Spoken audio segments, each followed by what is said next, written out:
தலைவர் உள்ளிட்ட இந்த அவைக்கு என்னுடைய வணக்கங்கள். தலைமையில் தொடங்கி இந்த புத்தகத்தை எழுதியிருக்கக்கூடிய பேராசிரியர் ஜகவர்நேசன் வரைக்கும் வெறும் மனிதர்களாகவோ கல்வியாளர்களாகவோ இல்லாமல் தான் எந்த சமூகத்தில் பிறந்தோமோ அந்த சமூகத்தில் போய் ஊடாடி மக்களுடைய உணர்வுகளை புரிந்து கொண்டவர்கள். அதை தலைமை உரையில் தலைவர் பேசினதிலிருந்தே நீங்கள் உணர்ந்திருக்கலாம். அதே உணர்வு உங்களுக்கு அறிவீட்டலும் அறிவூட்டலும் சனாதானத்தால் சிதைந்த அறிவு பண்பு என்கின்ற இந்த நூலை வாசிக்கும் போதும் உங்களால் உணர முடியும். ரெண்டு பேருமே படிக்கிற காலத்தில் இருந்தே மக்களோடு பணியாற்றியவர்கள். படித்து முடித்த பிறகு வேலை தேடக்கூடிய காலத்தில் கூட அவர்கள் மக்களோடு ஊடாடியவர்கள். வேலை தேடி பொருளீட்டிய பிறகு அந்த பொருளை பயன்படுத்தி மக்களோடு இயக்கங்கள் கட்டியவர்கள். எனவே இந்த நிலையில் இருந்துதான் அவர் தலைவர் ஒரு நிறுவனத்தின் தலைமை பொறுப்பிலேயோ இன்றைக்கு ஒரு நிறுவனத்தின் தலைமை பொறுப்பிலோ இருக்கிறதுக்கோ இந்த நிலைக்கு வந்திருக்காங்கன்னா இவ்வளவு அனுபவத்தோடு தான். அதே போல்தான் பேராசிரியர் ஜகவர்நேசனும் பல நாடுகளில் கல்வி கற்றும் பணியாற்றியும் அனுபவம் பெற்றதோடு இந்தியாவில் தமிழ்நாட்டில் ஒரு தனியார் பல்கலைக்கழகத்தினுடைய துணைவேந்தராக பொறுப்பு வகித்திருக்கிறார். அந்த ஓராண்டு அந்த தனியார் பல்கலைக்கழகத்தினுடைய செயல்பாட்டை பற்றிய நேரடியான கள அனுபவம். அதே போல கர்நாடக மாநிலத்தில் அரசு உதவி பெறும் பல்கலைக்கழகத்தின் பாரம்பரியமான ஒரு 60 ஆண்டுகள் பழமை வாய்ந்த ஒரு பல்கலைக்கழகத்தின் துணைவேந்தராக இருந்திருக்கிறார். அதுவும் சேலஞ்சிங் டைம்ஸ்ல NEP 2020 இம்ப்ளிமெண்டேஷனுக்கு வரக்கூடிய அந்த காலகட்டத்தில் ஒரு சேலஞ்சிங் ஒரு சவால் மிக்க ஒரு தருணத்தில் அவர் துணைவேந்தராக பணியாற்றி இருக்கும் பொழுது ஒரு அரசு இயந்திரம் எவ்வாறு பணி செய்கிறது, அந்த அரசு இயந்திரத்தின் ஒரு பகுதியாக இருக்கக்கூடிய பல்கலைக்கழகம் எவ்வாறு பணியாற்றுகிறது, அந்த பல்கலைக்கழகத்தில் ஒரு பொறுப்பு மிக்க ஒருவர் இருக்கிறானால் அவரால் என்னென்ன சவால்களை எதிர்கொள்ள வேண்டிய அவசியம் இருக்கும் ஆகிய அனுபவங்கள் அவருக்கு இருக்கிறது. இத்துணை அனுபவங்களும் தான் அவரை இந்த அறிவீட்டலும் அறிவூட்டலும் சனாதானத்தால் சிதைந்த அறிவு பண்பு என்கின்ற இந்த நூலை எழுத வைத்திருக்கிறது. எழுத தூண்டி இருக்குன்னு நான் சொல்ல மாட்டேன், எழுத வைத்திருக்கிறது. எனக்கு இருக்கிற ஒரே சிக்கல் என்னன்னா, இந்த மேடையில் நான் ஒரு ஆட் மேன். காரணம் என்னன்னு கேட்டால், நான் ஒரு பிளாட்ஃபார்ம், ஒரு பெரிய அறிவுஜீவி கிடையாது, பெரிய அறிவார்ந்த மக்களோடு பழகினது கிடையாது. நான் பழகிறதுலாம் சாதாரணமாக மேடை போடுறவங்க, சவுண்ட் சர்வீஸ் வைக்கிறவங்க, ஆட்டோ ஓட்டுறவங்க, மீன் பிடிக்கிறவங்க, இவ்வளவுதான் என்னோட லெவல். இவங்களுடைய உணர்வை தாண்டி இவங்களுடைய கஷ்டங்களை தாண்டி அதுக்கு மேலெல்லாம் தத்துவ விசாரணை எல்லாம் செய்கிற அளவுக்கு எனக்கு பொறுமை இல்லை, வயசும் இல்லை, முடிஞ்சிருச்சு. 60 வயசு தாண்டிடுச்சு. சரியா? இனி பாடியை கொண்டு போய் ஒப்படைச்சா முடிஞ்சிருச்சு, அவ்வளோதான். ஸோ அதனால இது இந்த நிலை. ஆனால் இங்கே 90 வயது இளைஞர் ஒருத்தர் நூலை பெற்றுக்கொண்டார். 80 ஆண்டுல ஃபுட்பால். அவர் என்ன சொல்றாருன்னா, நான் அச்சுதானந்தத்தை விட 12 வயசு சின்ன வேண்டார், நல்ல கண்ணுவை விட 10 வயது தின்ன வேண்டார். அப்படிப்பட்ட இளைஞர்கள் இந்த மேடையில் இந்த நூலை பெற்றுக்கொண்டு உரையாற்றி இருக்கிறார்கள். எனவே மிகவும் வலுவான கருத்து பொழிவை 2 கருத்தாளர்கள் இங்கே இந்த நூலுடைய திறனாய்வில் யோகராஜன் அவர்களும் நம்முடைய பாலச்சந்திரன் அவர்களும் ஆற்றி இருக்கிறாங்க. பெருவெழுதி ஐயா தப்பிட்டார், ஏன் தெரியல, நேரத்தை காரணம் காட்டி. உண்மையிலே பேராசிரியர் ஜகவர்நேசன் ஒரிஜினல் திங்கர். அது இந்த நூல் வெளிப்படுத்தி இருக்கு. 290 பக்கம் இந்த நூல். நீங்க அந்த முன்னுரையை எடுத்துட்டீங்கன்னா, முன்னுரை ஒரு 10-16 பக்கம் ஓடுது. இந்த 290 பக்கத்துக்கு ஒரு 250 ரெஃபரன்ஸ் புக்கு கொடுக்கிறார். ரெஃபரன்ஸ் அது ரெஃபரன்ஸ் புக்குன்னு சொன்னா இவர் எழுதுனதை ரெஃபர் பண்றதுக்கான புக் அல்ல, இத்தனை புத்தகத்தை படித்து இதுல ஒண்ணும் இல்லைன்ற தெரிஞ்சுக்கிட்டேன்னு சொல்ற புத்தகம் தான் அறிவீட்டலும் அறிவூட்டலும்.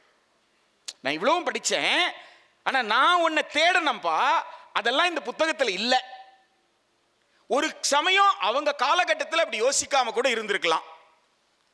அதனால நான் இப்ப யோசிக்கிறேன் அப்படின்னு சொல்ற ஒரு ஒரு ஒரிஜினல் திங்கராக இந்த நூலை வந்து பிரசன்ட் பண்ணியிருக்கிறார். இந்த நூலை இந்த காலகட்டத்தில் வாசிப்பவர்கள் விவாதிப்பவர்கள் என்று எடுத்துக்கொள்ளும் போதுதான் எனக்கு என்ன சிக்கல் வருதுன்னு கேட்டா, தமிழ்நாட்டில் இருக்கிற 13 பல்கலைக்கழகங்கள்ல கிட்டத்தட்ட 11 பல்கலைக்கழகங்கள் அரசு பல்கலைக்கழகங்கள். நான் தமிழ்நாட்டை பத்தி பேசுறேன், நான் ஆல் இண்டியாவை பத்தி பேசல, நான் நாக்பூரை பத்தி பேசல, மகாராஷ்டிராவை பத்தி பேசல, நான் தமிழ்நாட்டை பத்தி பேசுறேன். 13 பல்கலைக்கழகங்கள்ல 11 பல்கலைக்கழகங்களுக்கு அரசு தர வேண்டிய, அதாவது தமிழ்நாடு அரசு தர வேண்டிய மானியங்கள்ல 80% மானியங்கள் வெட்டப்பட்டிருக்கு கடந்த 10 ஆண்டுகள்ல. 80% மானியங்கள் வெட்டப்பட்டு 10% இருந்து 20% தான் மானியம் கொடுக்கும் அரசு அப்படின்னு சொன்னா, ஒன்றிய அரசாங்கத்தினுடைய வருமான வரித்துறை என்ன சொல்லுது? 50% மாநில அரசினுடைய நிதி வரவில்லை என்று சொன்னால் அந்த பல்கலைக்கழகங்கள் தனியார் பல்கலைக்கழகங்களாக கருதப்படும். 50%க்கு மேல ஸ்டேட் மாநில அரசுடைய மானியம் இருந்தாதான் அது அரசு பல்கலைக்கழகமா இருக்க முடியும். இந்த இன்கம் டாக்ஸினுடைய இந்த ரெகுலேஷனையும் WTO கேட்ஸினுடைய ரெகுலேஷனை நீங்க போய் படிக்கணும். அப்பதான் இன்கம் டாக்ஸ் எங்க இருந்து இதெல்லாம் எடுக்கிறான்னு உங்களுக்கு தெரியும். WTO கேட்ஸ்ல world trade organisation general agreement on trade in சர்வீஸ்ல சாப்டர் 15 வந்து சப்சிடியை பத்தி பேசுது. அதுல வந்து நீங்க பாத்தீங்கன்னா நேஷனல் அத்தாரிட்டி டிஃபைன் பண்றான். What will be a national authority? What will be the national authority in கேட்டா, when there is no competitor, அதாவது there should be a monopoly. நீங்க ஒரு செக்டார் எடுத்துக்கிட்டா அந்த செக்டார்ல கவர்மெண்ட் மட்டுமே இருக்கணும், கவர்மெண்ட் தவிர வேற யாரும் இருக்க கூடாது. அப்ப கவர்மெண்ட் மட்டுமே இருந்தா then I can consider that as a national authority. அது வந்து அரசு நிறுவனம் என்று நான் ஏற்றுக்கொள்வேன். இல்லாவிட்டால் அரசு நிறுவனம் என்று ஏற்றுக்கொள்ள மாட்டேன். அந்த நிறுவனம் தனியார் நிறுவனத்திற்கு சமமாகத்தான் நடத்தப்படும். That should be a level playing field. So WTO GATS ஒப்பந்தத்துக்கு கீழே நீங்க போயிட்டீங்கன்னு சொன்னா அரசு தனியார் என்று இருப்பதற்கு வாய்ப்பு கிடையாது. ஒன்று, அரசு கல்லூரிக்கு மானியம் கொடுத்தா அதே மானியத்தை யாருக்கு கொடுக்கணும்? தனியாருக்கு கொடுக்கணும். நீ தனியாருக்கு கொடுக்க மாட்டேன்னு சொன்னா அப்ப அரசுக்கு மானியம் கொடுக்க கூடாது, அரசு கல்லூரிக்கு மானியம் கொடுக்க கூடாது. இதுதான் 2015 இன்றைய நிதி அமைச்சரா இருக்கவங்க அன்னைக்கு மினிஸ்டர் ஃபார் ஸ்டேட் காமர்ஸ் அந்த அம்மா கலந்துக்கிட்டாங்க நைரோபியில போய். இப்ப என்ன கொடுத்துட்டு வந்தாங்க? அது அன்னைக்கு தேதி வரைக்கும் ஆஃபர் ஸ்டேஜில் இருந்தது. ஆனா பிட்வீன் 2015 and 2017 ஆஃபர்ல இருந்து எத்தனை வந்து அக்ரிமெண்டா மாறிச்சு நமக்கு தெரியாது. there is no parliamentary discussion, cabinet discussion. அப்படி ஏதாவது நடந்திருந்தா வெளியில வந்திருக்கும். நாடாளுமன்றத்திலும் விவாதம் நடக்கல, தெரியாது. ஆக ஒப்பளிப்புகள் என்பது ஒப்பந்தங்களாக மாறிவிட்டு இருந்தால் நீங்கள் அந்த ஒப்பந்தத்தை மீறி எதையுமே செய்ய முடியாது. அப்படி என்றால் இந்தியாவை அடகு வைத்திருக்கிறோம் அர்த்தம். WTO GATS கீழே நீங்க சாதாரணமா நீங்க பார்க்க முடியாது. WTO GATS கீழே அமெரிக்காவில் இருக்கக்கூடிய பேராசிரியர்கள் ஏன் போராடுறான்? USA இருந்து நாம தான் சொல்றோம் அவனே ஒரு இம்பீரியலிஸ்ட் கண்ட்ரின்னு சொல்றோம். அப்ப இம்பீரியலிஸ்ட் கண்ட்ரியில் இருக்கக்கூடிய ஒரு ப்ரொஃபஸரும் ஒரு ஸ்டூடெண்ட்டும் WTO GATSல ஏன் நாடு கையெழுத்து போடக்கூடாதுன்னு சொல்றாங்கன்னா ஏன் சொல்றாங்க?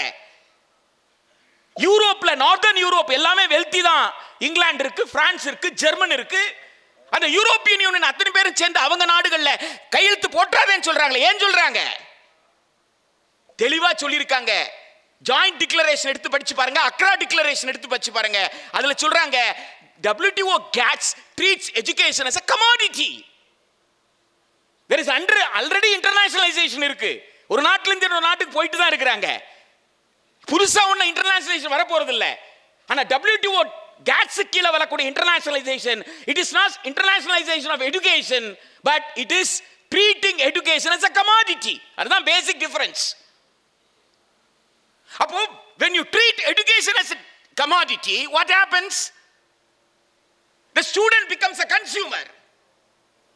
and the institutions become service providers. Where there is scope for education, கல்வியை பற்றி எங்க உரையாடல் இருக்கு?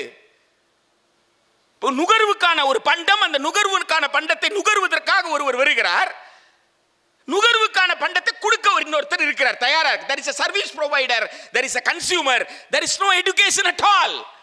அதுதான் WTO GATS. the WTO GATS நீங்க எடுத்து படிச்சு பார்த்தீங்கன்னா நீங்க இந்த நேஷனல் எஜுகேஷன் பாலிசி 2020 என்ன செய்யுதுன்றது உங்களுக்கு நன்றாக தெரியும். அந்த அடிப்படையில் தான் இன்கம் டாக்ஸ் என்ன சொல்லுதுன்னு கேட்டா, உங்களுக்கு வந்து you will be treated as a on par with. அப்போ நீ மெட்ராஸ் யூனிவர்சிட்டி என்ன செய்யணும்? மெட்ராஸ் யூனிவர்சிட்டி கர்வமா இருந்தது. என்ன கர்வத்தில் இருந்த? CV ராமனுக்கு டிகிரி கொடுத்தவன்டா நான்ன்ற கர்வம். சரியா? படிக்கட்டு ஏறினீங்கன்னா வை தாமோதரம் பிள்ளை இருப்பார். வை தாமோதரம் பிள்ளையோட யூனிவர்சிட்டியா இது அப்படின்னு கர்வத்தில் இருந்தது. இன்கம் டாக்ஸ்காரன் என்ன சொல்லிட்டான்? அது வை தாமோதரன் பிள்ளையா இருந்தா எனக்கு என்ன, CV ராமனா இருந்தா எனக்கு என்ன, இன்கம் டாக்ஸ்ல எக்ஸம்ஷன் வாங்கினியாடான்னு கேட்டான். எக்ஸம்ஷனா? நான் ஏன்டா, நான் ஸ்டேட் யூனிவர்சிட்டி, நான் எதுக்குடா எக்ஸம்ஷன் வாங்கணும்? அதான் உங்க கவர்மெண்ட் துட்டே கொடுக்கல. அப்ப உங்க கவர்மெண்ட் துட்டே கொடுக்கலன்னா யார் துட்டு கொடுத்தாங்க? அங்க படிக்கிற ஸ்டூடெண்ட்ஸ் கொடுத்தாங்க. ஃபீஸ் முடிஞ்சு போச்சா கதை? You are not a national entity வந்துருச்சா? யோசிச்சு பாருங்க. அப்ப எங்க இருந்து எங்க வருது? அப்ப இது என்ன NEP 2020 சம்பந்தப்பட்ட விஷயமா? NEP 2020 முழுசா படித்த ஒரே மனிதர் இந்தியாவிலே நம்ம RN ரவி தான். ஏன்னா இன்டெலிஜென்ஸ் பியூரோனுடைய டைரக்டரா இருந்தவர், வெரி இன்டெலிஜென்ட் பர்சன். அதனால தான் அவர் தெளிவா என்ன சொன்னாருன்னா, NEP 2020 நீங்க படிக்காமலே பேசிட்டு இருக்கீங்கன்னு பேசின ஒரே ஆள் அவர் தான். நானும் அதிர்ந்து போயிட்டேன், என்னடா இப்படி பேசுறாரு. அப்புறம் தான் புரிஞ்சது அவர் ஒருத்தர் தான்டா கரெக்டா பாயிண்ட் பிடிச்சிருக்காருன்ட்டு. ஏன் அவர் சொல்றாருன்னா, நீ என்ன சொல்லணும்? கல்வியை பற்றியே பேசாத ஒரு ஆவணத்தை நான் எப்படி கல்விக் கொள்கை என்று ஏற்றுக்கொள்வேன் தானே சொல்லியிருக்கணும். நீ என்ன சொன்ன? கல்விக் கொள்கை 2020 நிராகரிக்கிறேன் தானே சொன்னேன். Reject NEP 20. கல்வியை பற்றி பேசாத ஆவணத்தை நீங்க இத்தனை பேர் சேர்ந்துக்கிட்டு கல்விக் கொள்கையை நிராகரிக்கிறோம்னு சொல்லிட்டு இருக்கிறீங்களே. அப்ப கல்வியை பற்றி பேசாத ஒரு ஆவணம் தான் NEP 2020 கண்டுபிடிச்ச ஒரே ஆளு ex-IPS RN ரவி, வேற யாரும் கிடையாது. நாம கூட என்ன நினைச்சிட்டு இருந்தோம், NEP 2020 ஏதோ கல்வியை பத்தி பேசுறோம் போல. 66 பக்கத்துல ஒரு பேராகிராஃப் கல்வியை பத்தி பேசுதா? சொல்லுங்க பார்க்கலாம்.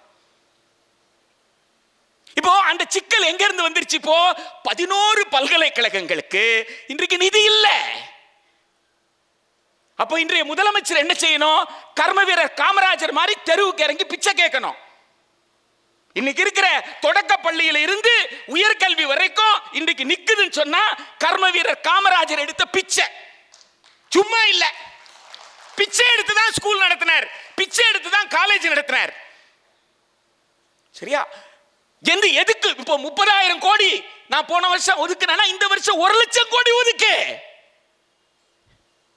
அதுக்கு என்ன செய்ய முடியும்? அதுக்கு தான் நிதி அமைச்சர், அதுக்கு தான் நிதி செயலாளர். போன வருஷத்தை விட 2 கோடி கூடுதலா கொடுத்தேன் இல்ல. இன்னைக்கு இருக்கிற அக்யூமுலேட்டட் சிக்கல் என்ன? these are the practical difficulties. இன்னும் 2 மாசத்துல சட்டமன்றம் 6ஆம் தேதி சட்டமன்றம் கூட போகுது. அடுத்து வந்து நிதிநிலை அறிக்கை தாக்கல் செய்ய போறாங்க. அதுல என்ன நடக்க போய் மெட்ராஸ் யூனிவர்சிட்டி நான் காப்பாற்ற முடியுமா? காப்பாற்ற முடியாது. அந்த வழியில நிக்கிறேன். இதை எனக்கு ஆட்டோ டிரைவர் கேட்டது. என் பிள்ளைக்கு சீட்டு வாங்க சார், எப்படி சார் 1000 ரூபாவா 2000 ரூபாவா இல்ல 20,000 ரூபாவா அப்ளை பண்ணலாமா வேணாமா சார்? அப்போ ஆட்டோ டிரைவரோட நான் டைலாக் வச்சுட்டு இருக்கும் பொழுது என்னால் அதை தாண்டி இந்த மெய்யியலை பற்றி பேசக்கூடிய அறிவூட்டலும் அறிவீட்டலும் சிந்திக்க முடியல. அவ்வளவுதான் விஷயம். சரியா? அந்த கருவாடு கடையில போயிட்டு கருவாடு வாங்கும் பொழுது, ஐயா எனக்காக கட்டின காலேஜ் நினைச்சேன் குவீன் மேரிஸ், நாளைக்கு இருக்குமா இருக்காதான்னு அந்த மீன்பிடி தொழிலாளி கேட்கும் பொழுது அந்த மீன்பிடி தொழிலாளி கிட்ட நான் என்ன பதில் சொல்றது? என்னோட பிராக்டிகல் டிஃபிகல்ட்டி.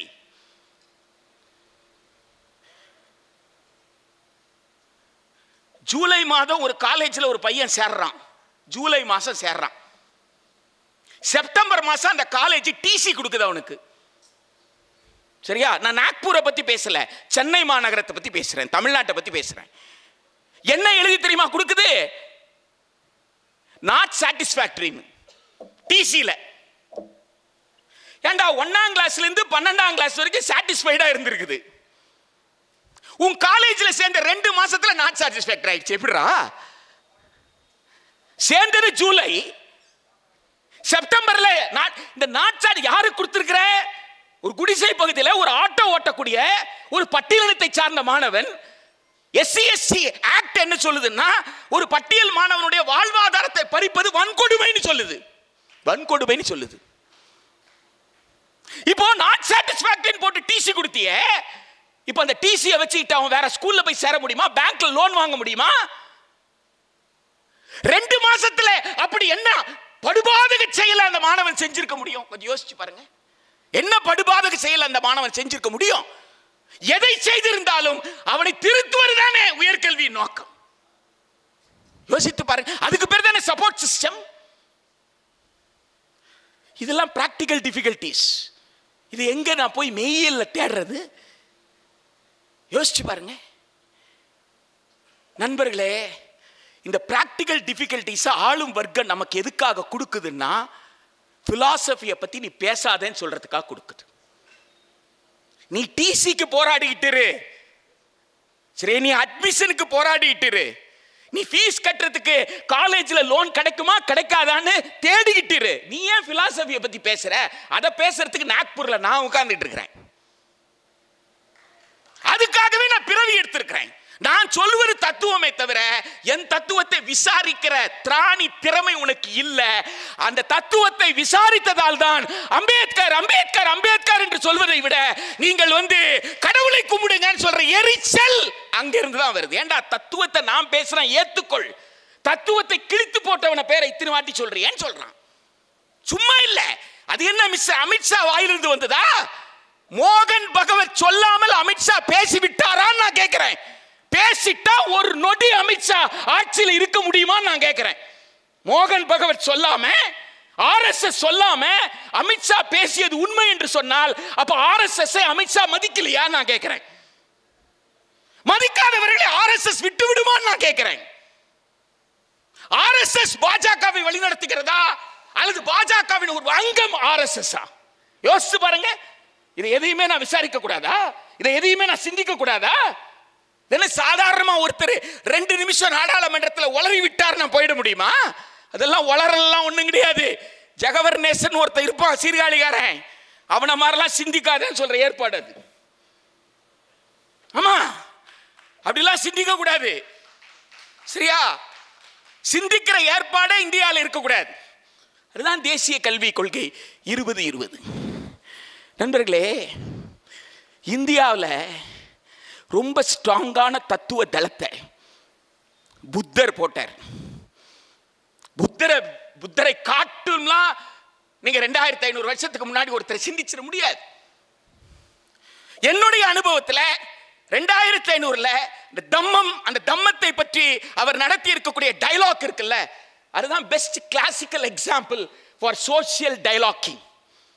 சமூக உரையாடலுக்கு மிகச்சிறந்த எடுத்துக்காட்டு புத்தர் நடத்திய உரையாடல், மக்களிடம் நடத்திய உரையாடல். ரொம்ப ரொம்ப ரொம்ப எளிமையாக அந்த மக்களை ஏழ்மையில் இருந்த, சிந்திக்க வாய்ப்பற்றவர்களாக, சிந்திக்க கூடாது என்கின்ற மனநிலையில் வைக்கப்பட்டிருந்த மக்களிடம் சிந்தனையை தூண்டக்கூடிய ஒரு உரையாடலை, நம்ம சாக்ரட்டிஸ் பேசினத, சாக்ரட்டிஸ் நடத்த டயலாக்கை பத்தி எந்த அளவுக்கு நாம மெய்மறந்து படிக்கிறோம் கேட்கிறோமோ, சாக்ரட்டிஸ் நடத்தின டயலாக். சாக்ரட்டிஸ் क्वेश्चन தான் கேட்பாரு, ஆன்சர் சொல்ல மாட்டார். he was dialoguing with the people. இப்ப கிரேக்க நாட்டில் சாக்ரட்டிஸ் டயலாக்கிங் பத்தி பேசுற நாம புத்தர் நடத்துற உரையாடலை பற்றி நாம் ஏன் பேச மறுக்கிறோம்? அது ரொம்ப ரொம்ப முக்கியமான இடம். What is education, what is examination? Baba Sahib Ambedkar அவர்கள் பாம்பே லெஜிஸ்லேட்டிவ் கவுன்சில்ல பேசுறாரு. What is education, what is examination? Educational opportunities குர்ஆன் கேட்டா you are making examination tougher என்றாரு. இதுக்கு மேல என்ன வேணும்? ஆக நாம் நமக்கு முன்னால் இருந்த மக்கள் வாழ்வியல் போராட்டத்தோடு இணைந்து கல்வியை எப்படி அணுகினார்கள் என்று பார்ப்பதற்கு நிறைய விஷயங்கள் இருக்கு. ஆனால் ப்ரொஃபசர் ஜெகவர்நேசன், நான் முதல்ல குறிப்பிட்டதை போல, is an original thinker, uninfluenced by any of the thoughts, whether it may be a John Dewey. John Dewey நிறைய ரெஃபரன்ஸ்ல பாத்தீங்கன்னா 10-15 இடத்துல ஜான் டியூவேவோட புக்ஸ் இருக்கு. But he is not following John Dewey. He has never quoted Paulo Freire. Sir வந்து பவுலோ ஃப்ராயரையும் John டியூவையும் compare பண்ணி how ரெண்டு இங்க கொண்டு வர்றாரு. As far as my reading of him is concerned, he doesn't take anything from Paulo Freire. He doesn't take anything from John Dewey. ரெண்டு பேர்கிட்ட இருந்து எதையும் அவர் எடுக்கல. ரெண்டு பேரையும் படிச்சாரு. படிச்சதுனால அவருக்கு சில தெளிவுகள் இருக்கு. அந்த தெளிவுகளோடு சீர்காழியில உட்கார்றாரு. அவ்வளவுதான். அப்போ சீர்காழியில் இருக்கிற இந்த டெல்டா மக்களுடைய காவேரி தண்ணி இயல்பா வந்துகிட்டு தானே இருக்குது. காவேரி தண்ணி இயல்பா வந்தா சாதாரண வந்துட போகுது. அப்ப காவேரி தண்ணி வராம இருக்கிறதுக்கு பின்னாடி ஏதாவது அரசியல் இருக்கான்னு யோசிக்கிறார். அப்ப என்ன அரசியல் இருக்கு? காவேரி தண்ணி வராதுக்கு என்ன அரசியல்? தண்ணி வந்தானடா விவசாயம் நடக்கும். தண்ணியா வரலன்னா என்ன செய்வான்? விவசாயி கொஞ்சம் கொஞ்சமா நிலத்தை விட்டு என்ன செய்வான்? வெளியில போயிடுவான். விவசாயி நிலத்தை விட்டு வெளியில போனா தானே நான் மீத்தேன் எடுக்க முடியும் இல்லையா? நான் பெட்ரோல் எடுக்க முடியும். அப்போ காவேரியில் தண்ணி வருவதற்கு பின்னாடி இருக்கக்கூடிய வர்க்க அரசியல் ஒன்று இருக்குல்ல, சந்தையின் அரசியல் ஒன்று இருக்குல்ல, விவசாயிகளை விவசாய நிலத்திலிருந்து இதே ஒரு ஒரிஜினல் திங்கரா இல்லாம எப்படி யோசிக்க முடியும்? கொஞ்சம் யோசிச்சு பாருங்க. அப்ப அந்த தத்துவ விசாரணையில தான் தொல்காப்பியருக்கு போறார். தொல்காப்பியத்திலிருந்து அவர் எதையும் எடுக்கல. இன்னும் சொல்ல போனா இந்த புத்தகத்துல தொல்காப்பியத்தை கேள்விக்குள்ளாக்குகிறார். தொல்காப்பியத்தை படிக்கிறார், தொல்காப்பியத்தில் மேற்கோள் காட்டுறார். ஆனா தொல்காப்பியத்தை கேள்விக்குள்ளாக்குகிறார். அப்ப இதுவரைக்கும் எதையெல்லாம் மரபு என்று சொல்லப்பட்டதோ, இதுவரைக்கும் எதெல்லாம் நியாயம் என்று சொல்லப்பட்டதோ, அந்த நியாயங்கள் அது உண்மையில ராஜ் கௌதம் சமீபத்தில் இறந்தவர் அற்புதமான புக் வந்து அறம் அதிகாரம். இதுவரைக்கும் எதையெல்லாம் அறம் அறம் அறம்னு சொல்லு. கேட்டினும் மேன்மக்கள் மேன்மக்கள். எவன்டா மேன்மக்கள்? யோசிச்சு பாருங்க. கேட்டினும் மேன்மக்கள் மேன்மக்கள், கெட்டாலும் மேன்மக்கள் மேன்மக்கள். எவன்டா மேன்மக்கள்? ராஜ் கௌதம் அந்த கேள்வி எழுப்பினார். முக்கியமான கேள்வி அறம் அதிகாரம் என்ற புத்தகத்தில். ராஜ் கௌதம் எப்படி அந்த கேள்விகளை எழுப்பினாரோ அதை போல இவர் தமிழ்நாட்டில் தமிழ் சங்க இலக்கியங்கள்ல இருக்கக்கூடிய பல்வேறு கூறுகளை எடுத்து அந்த கூறுகளை ஆய்வு செய்கிறார். நான் இங்கே வந்திருக்கக்கூடியவர்கள், இந்த அரங்கத்தில் இருக்கக்கூடியவர்கள், அது மேடையில் இருந்தாலும் சரி, முன்னே உட்கார்ந்து இருந்தாலும் சரி, அது கடைசி வரிசையில் இருக்கிற வரைக்கும் பலரையும் எனக்கு நன்றாக தெரியும். எல்லோருமே ஆழ படித்த நபர்கள் தான் இந்த அரங்கத்தில் உட்கார்ந்துட்டு இருக்காங்க. மிகச்சிறந்த சமூகத்தை சிந்திக்கும் கல்வியாளர்கள் தான் இந்த அவையில் உட்கார்ந்துட்டு இருக்காங்க. சமூகத்தை நேசிக்கிற, சமூகத்தின் மீது அக்கறை கொண்ட, இந்த கூட்டத்தில் மூலமாக ஏதாவது சின்ன வெளிச்சம் கிடைக்குமா என்ற தேடலில் தான் உட்கார்ந்துருக்கிறாங்க. இவருடைய புத்தகத்தை படிக்கணும்னா சாதாரணமாக ஷேக்ஸ்பியரை வந்து த டெம்பஸ்ட்லேருந்து ஆரம்பின்னு சில டீச்சர்ஸ் சொல்லுவாங்க. ஏன்னா அதுதான் இருக்கிறதுல ரொம்ப சின்ன பிளே. அதுபோல இவரது இன் சர்ச் ஆஃப் எஜுகேஷன், கல்வியை தேடின்னு ஒரு புத்தகம். அந்த கல்வியை தேடின்ற புத்தகத்தை படிச்சுட்டு கூட இதை படிக்கலாம். பெடகாஜி ஆஃப் தி அப்ரஸ்ட் அப்படின்னு எழுதுனதுல 3rd சாப்டர் படிச்சாதான் மற்ற சாப்டர்லாம் புரியுதுன்னு சொல்லுவாங்க. 3rd சாப்டர் ரொம்ப டிஃபிகல்ட்னு சொல்லுவாங்க. எதுக்கு எடுத்த உடனே டிஃபிகல்ட் சாப்டர் படிக்கிறீங்க? லைட்டர் சாப்டர் படிச்சிருங்களேன். அப்போ you can come very closer with the author. அதனால இது இட்ஸ் a ஒரிஜினல் திங்கர்ன்றதுனால the style is original and the words are original. அவ்வளவுதான். இது அவருடைய எழுத்து நேர்மையாக அவர் மனதிலிருந்து வெளியே வந்திருக்கிறது. எழுத்து எப்படியோ அதுபோல் தான் அவருடைய சிந்தனையும். எனவே தமிழ் இன்றைய வரைக்கும் நிக்குதுன்னு சொன்னா அதற்கு முக்கிய காரணம் என்னன்னா அது தேவ பாஷை கிடையாது என்பதுதான். தேவ பாஷை கிடையாது. தமிழ் உழைக்கிற மக்களுடைய பாஷை, மொழி. அப்போ உழைக்கிற மக்களுடைய மொழின்றதுனால தான் உழைக்கிற மக்கள் ஒவ்வொரு திணையில ஒவ்வொரு மாதிரி வேலை செஞ்சிட்டு இருந்திருப்பாங்கல்ல, அந்த திணையை பற்றி பெரிய டிஸ்கஷன் இங்க இருக்கு. அப்ப அந்த உழைக்கிற மக்கள் ஒவ்வொரு இடத்துல ஒவ்வொரு மாதிரி வேலை செஞ்சிட்டு இருக்காங்கன்னா, அவன் இந்த இடத்துல யானையை பார்த்தா அவன் எப்படி பார்த்தானோ, அவன் என்ன வேலை செஞ்சிட்டு இருந்தானோ அதோடு கனெக்ட் பண்ணி யானைக்கு ஒரு பேர் வைக்கிறான்.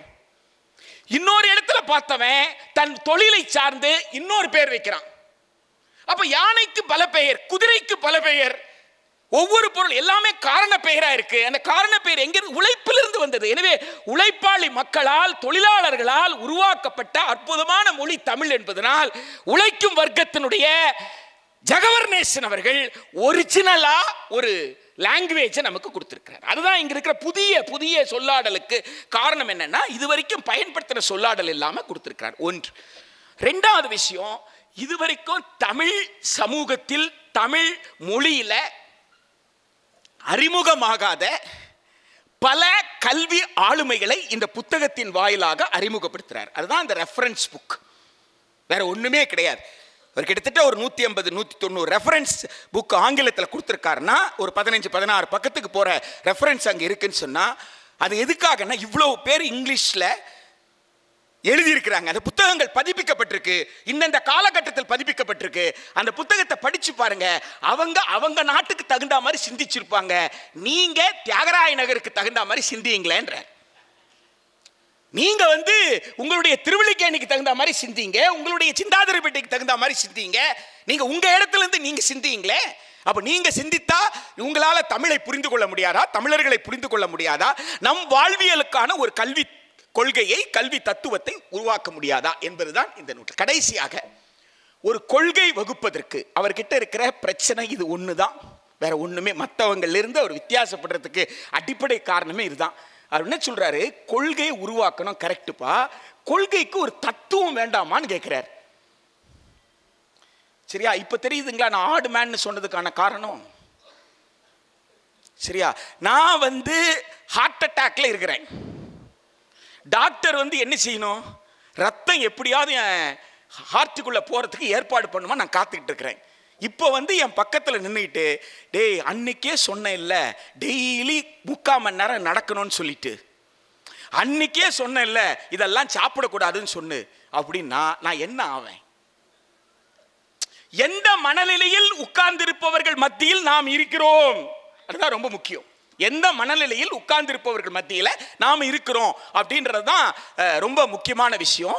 இவரை பொறுத்த வரைக்கும் தத்துவம் இல்லாமல் கொள்கை நிற்காது. தத்துவம் இல்லாமல் கொள்கையை வகுத்தால் அது யாருக்கு லாபமா இருக்கும்? சந்தைக்கு தான் லாபமா இருக்கும். நீ யார் வேணாலும் எழுதிக்கோ, அது நாக்பூர்ல உட்கார்ந்து எழுதினாலும் சரி, டெல்லியில உட்கார்ந்து எழுதினாலும் சரி, மெட்ராஸ்ல உட்கார்ந்து, முதல்ல தத்துவ தெளிவுக்கு வந்துரு அப்படின்றது தான் அவருடைய பிரச்சனை. பெரும்பகுதி மற்றவர்கள் என்ன நினைக்கிறாங்கன்னா, ஐயோ அதுக்கெல்லாம் எங்க நேரம் இருக்கு, கொடுத்திருக்கிற நேரத்துக்குள்ள கொடுத்திருக்கிற வேலையை முடிச்சா போறோம். அப்ப கொடுத்திருக்கிற நேரத்தில் கொடுத்திருக்கிற வேலையை முடிக்கிறது சாத்தியம் இல்லை. இந்த முரண்பாட்டை நாம் உணர்ந்தால் நம்மால் அறிவீட்டலும் அறிவூட்டலும் இருக்கக்கூடிய இந்த புத்தகத்திலிருந்து புரிந்து கொள்ளலாம்.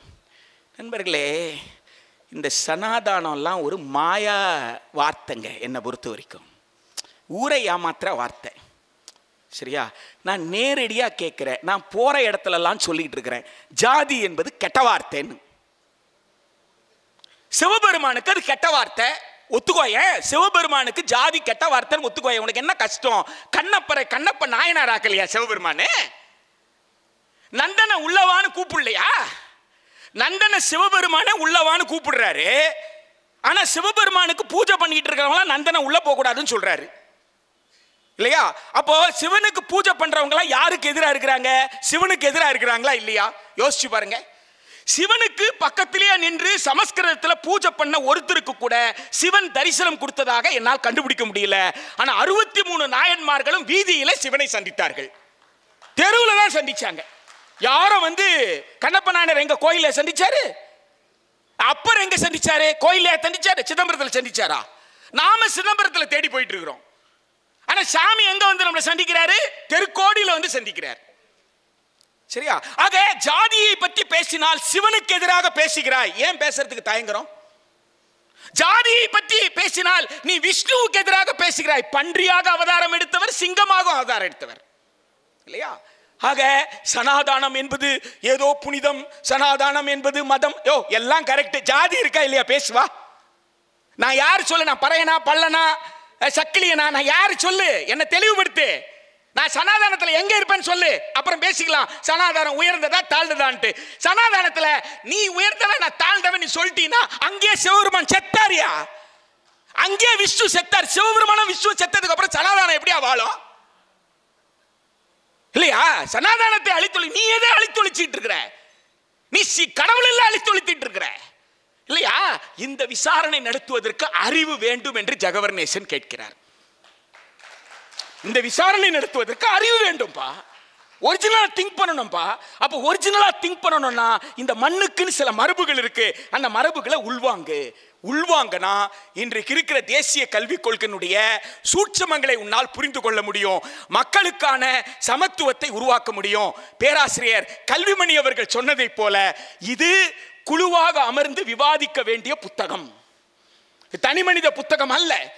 இது ஒரு குழுவாக உட்கார்ந்து, அமைப்பாக உட்கார்ந்து, மக்களை திரட்டி கிராமத்துக்கு போய், கிராம சபை கூட்டம் நடக்குதுன்னு இப்ப கிராம சபை கூட்டலாம் முடிச்சியா, வா டீ சாப்பிடலான்ட்டு அவங்களெல்லாம் உட்கார வச்சுக்கிட்டு அதே திண்ணையில் இந்த புத்தகத்தை திறந்து வச்சு ஒரு 4 பக்கம் வாசிப்போமே. 3 மாசத்துக்கு ஒரு வாட்டி 4 பக்கம் வாசித்தா கூட நிச்சயமாக நம்மால ஒரு வருஷத்துக்குள்ள இந்த புத்தகத்தை படிச்சு முடிச்சிட முடியுமே. அந்த மாதிரியான முயற்சிகள்ல இந்த புத்தகம் வாசிப்பதற்கு கடினமில்லாத புத்தகம் என்னை பொறுத்த வரைக்கும். இந்த புத்தகம் நான் எனக்கு போஸ்ட்ல அனுப்பிச்சார். அனுப்பின 2வது நாள் அவருக்கு நான் தகவல் அனுப்பினேன். அதற்கப்புறம் இந்த வெளியீட்டு விழால கலந்துக்கணும்னு சொன்னாரு. அதற்கப்புறம் 2வது முறையாக இந்த புத்தகத்தை நான் படித்தேன். என்னை பொறுத்த வரைக்கும் சாதாரணமாக புத்தகங்கள் ஒரு கோலை படிக்கிறதுன்றது கொஞ்சம் கஷ்டம்தான். ஆனா நான் ஃபர்ஸ்ட் டைம் அவர் அனுப்பிட்ட உடனேயே நான் முழுக்க ஒரே எடுப்புல தான் நான் எடுத்ததை கையில கீழே வைக்காம படிச்சது தான் அந்த 290 பக்கம். அதனாலதான் இன்னைக்கு வெளியிட்ட நேரத்தில் நான் இல்லை. அந்த நேரத்தில் இந்த புத்தகத்தில் வேற ஏதாவது புதுசா இருக்கா அப்படின்னு சொல்லி பார்த்தேன். அப்படி எதுவும் புதுசாலாம் எதுவும் கிடையாது. பைண்டிங் மற்ற விஷயங்களை இன்னும் கொஞ்சம் அக்யூரேட்டா பண்ணியிருக்கிறாங்கன்றதை தவிர மற்றபடி இந்த புத்தகம் நான் 2 முறை வாசித்திருக்கிறேன். வாசிப்பதற்கு ரொம்ப கஷ்டமான புத்தகம்லாம் ஒன்றும் கிடையாது. நீங்க வாசித்தால் உடன்படுற இடம் முரண்பட இடம் உங்களுக்கு புரியும். நீங்க உடன்பட்டாலும் முரண்பட்டாலும் ஒரிஜினல் திங்கரா வருவீங்க. ஒவ்வொரு தமிழனையும் முழுமையான சுயமான சிந்தனையாளனாக மாற்றுவதற்கான முயற்சி தான் அறிவீட்டலும் அறிவூட்டலும் சனாதானத்தில் சிதைந்த அறிவு பண்பு என்பது. சனாதானத்தில் சிதைந்த அறிவு பண்பு என்ன சொல்றாருன்னா, சனாதானம் உன்னை சிந்திக்க கூடாதுன்னு சொல்லுது, கர்மான்னு சொல்லுது, உன் கர்மா ஏற்கனவே தீர்மானிக்கப்பட்டதுன்னு சொல்லுது. அது தப்பு, அது சிந்தனையை சிதைக்கின்ற ஏற்பாடு. நீ சிந்திக்க பிறந்தவன், நீ மனிதன், விலங்கிலிருந்து நீ வேறுபடுகிறாய். நீ விலங்கிலிருந்து ஏன் வேறுபடுகிறாய் என்றால், விலங்கு ஒரு விலங்கை தன்னுடைய மூதாதையை பார்த்து இந்த விலங்கு அப்படியே நடந்துக்கும். ஆடு அன்றையிலிருந்து இன்று வரை ஒரு ஆடு போய் விழுந்தால் எல்லா ஆடும் கீழே போய் விழும். ஒரு ஆடு தொப்பியை கலண்டால் எல்லா ஆடும் தொப்பியை, நீ ஆடு இல்லடா, நீ மனுஷன் தான் ஜெகவர்நேசன் சொல்ல வர்றார். அவ்வளவுதான் என்ன பொறுத்த வரைக்கும். அப்போ நீ மனிதனாக இருக்கிறோன்னு சொன்னா எல்லோரோடையும் ஒத்து போக முடியாது, நீ முரண்படதான் முடியும். எனவே இந்த அறிவீட்டலும் அறிவூட்டலுக்குள்ளே நீங்கள் முரண்படதான் முடியும். அப்படி முரண்படுவதற்காக என்னென்ன விஷயங்கள் இருக்கு தெரிஞ்சுக்கணும்னா அந்த நூலை படிக்க வேண்டாமா?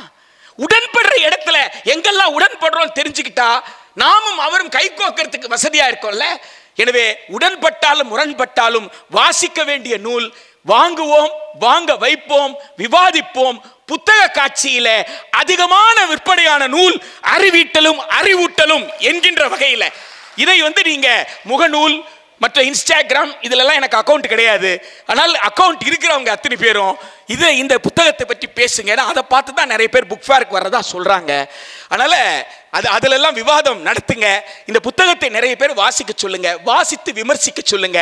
வாசிப்போம், விவாதிப்போம், நமக்கான ஒரு கல்வியை நாம் வென்றெடுப்போம். நன்றி.